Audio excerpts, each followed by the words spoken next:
Assalamu alaikum wa rahmatullah, j'espère que vous allez bien. Sur la chaîne, on avait déjà vu ensemble le mérite de la patience face aux épreuves de la vie. En effet, les épreuves sont soit un moyen de nous élever auprès d'Allah, soit une expiation pour nos péchés.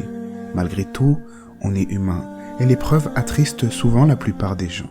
Dans cette nouvelle vidéo, on va donc voir ensemble le moyen de se réjouir de l'épreuve plutôt que de se rendre malheureux. Les bienfaits de l'épreuve, on en parle tout de suite après la petite intro.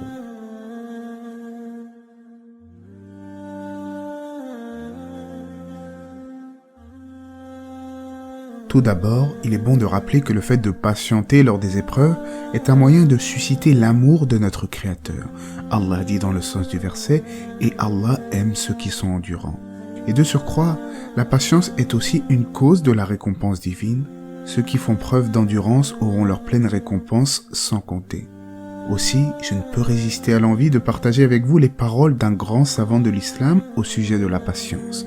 Ibn Hibban a dit « Celui qui est doué de raison doit obligatoirement débuter par une adhésion profonde à la patience dès l'arrivée de l'épreuve. Lorsqu'il y parvient, il doit alors continuer son voyage vers la station de la satisfaction. Après la patience vient la satisfaction et c'est là le sommet des stations spirituelles. La patience apparaît dans 3 situations, face au péché, dans l'obéissance et face aux épreuves et à l'adversité. Ainsi, le musulman, en plus de se montrer patient lorsque survient l'épreuve, il doit également chercher à se satisfaire du décret divin. Dans l'une de mes dernières vidéos sur l'amour d'Allah, on avait vu ensemble que certains pieux anciens se réjouissaient des épreuves et ne cherchaient pas à ce qu'elles soient dissipées, quand bien même leurs invocations étaient exaucées et ils le savaient. En ce sens, le prophète Mohammed alayhi salatu wassalam a dit « Par celui qui détient mon âme dans sa main, ils, à savoir les vertueux, montreront de la joie à l'arrivée d'une épreuve, comme vous montrez de la joie en période de calme. » En effet, les gens de vertu se réjouissent dès l'arrivée d'une épreuve, car ils savent avec conviction profonde que sa pénibilité reste insignifiante comparée à ses fruits et à ses bienfaits si l'on se montre patient.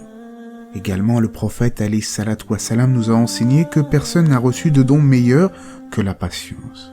Pour faire une petite métaphore, c'est un peu à l'image de celui qui prend un médicament qui a un goût infect afin de soigner sa maladie. On a du mal à boire ce médicament de prime abord, mais au fond, on sait que c'est un bien pour nous au final. L'épreuve, c'est un peu la même chose. On peut avoir du mal à la supporter au début, mais il faut tout de même faire preuve d'une belle patience pour être récompensé par Allah et voir les fruits de cette patience. Parmi les grands bienfaits de l'épreuve, il y a notamment le fait que l'épreuve est une cause d'expiation des péchés. Le messager d'Allah a dit dans le sens du hadith, alayhi salatu wassalam, « Tout ce qui touche le croyant, comme fatigue, comme maladie, comme souci, comme tristesse, comme gêne, comme angoisse, même une épine qui le pique, constitue une expiation de ses péchés par Dieu. » La plupart des gens aujourd'hui pensent que ceux qui sont riches ont atteint le bonheur parfait, ils sont dénués de toute épreuve. Déjà, il y a à redire sur ces affirmations, mais en soi, il n'y a pas de mal, en effet, en islam, d'être dans une certaine aisance. Mais, selon les individus, il se peut que cette richesse soit une source d'égarement pour la personne.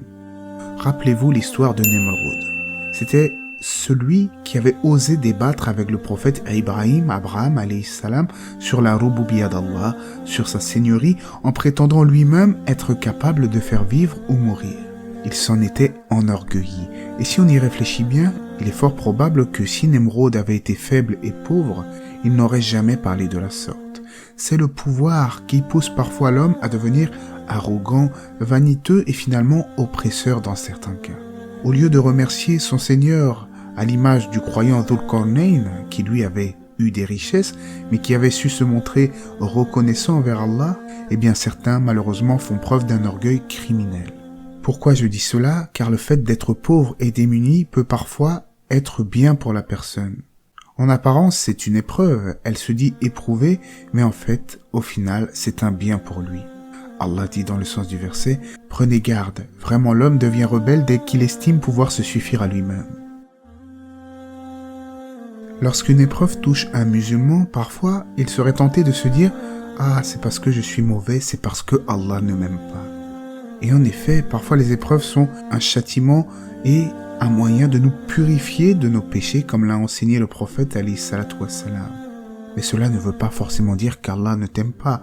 Et puis, cela peut être également un moyen de t'élever auprès d'Allah comme nous l'avons déjà vu. Car les créatures les plus éprouvées sur terre étaient les prophètes et les messagers. Est-ce que ça veut dire qu'Allah ne les aimait pas? Certainement pas. Allah dit dans le Coran, dans le sens du verset, « Pensez-vous entrer au paradis alors que vous n'avez pas encore subi des épreuves semblables à celles que subirent ceux qui vivaient avant vous ?» Misère et maladie les avaient touchés, et ils furent secoués jusqu'à ce que le messager, et avec lui ceux qui avaient cru, se fussent écriés. Quand viendra le secours d'Allah? Quoi? Le secours d'Allah est sûrement proche. Remémorons-nous l'histoire des compagnons. Ils étaient très éprouvés, les épreuves s'enchaînaient pour eux, plus intenses les unes que les autres. Expulsés de leur demeure et de leur terre, laissant leurs biens et leurs familles derrière eux, ils ont pourtant fait preuve d'une belle patience. Certains avaient été sauvagement torturés, voire assassinés pour leur foi. Chaque individu est éprouvé proportionnellement à sa foi. Plus la foi est forte, plus l'épreuve est intense. Finalement, la personne éprouvée devrait se réjouir de son épreuve et être pleinement satisfait du décret divin. Ibn Rajab a dit dans un de ses ouvrages, « La satisfaction est recommandée alors que la patience est obligatoire. La patience consiste à empêcher l'âme de ressentir et de montrer du mécontentement ou de l'insatisfaction lorsque l'on détecte de la souffrance suite à l'épreuve et qu'elle désire la voir disparaître.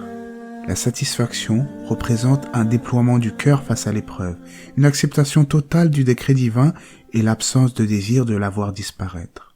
Telle est la différence entre la patience et le contentement.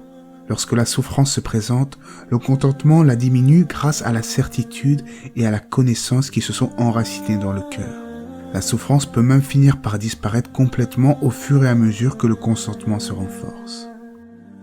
Ainsi s'achève cette vidéo. J'ai énuméré quelques propos sur les bienfaits de l'épreuve et Allah sait mieux. J'espère en tout cas que cela vous aura été bénéfique, en espérant que lors des épreuves, nous serons les premiers à se rappeler de ces innombrables bienfaits plutôt que de se montrer insatisfaits. Que la paix et les bénédictions d'Allah soient sur le prophète, sa famille et ses compagnons.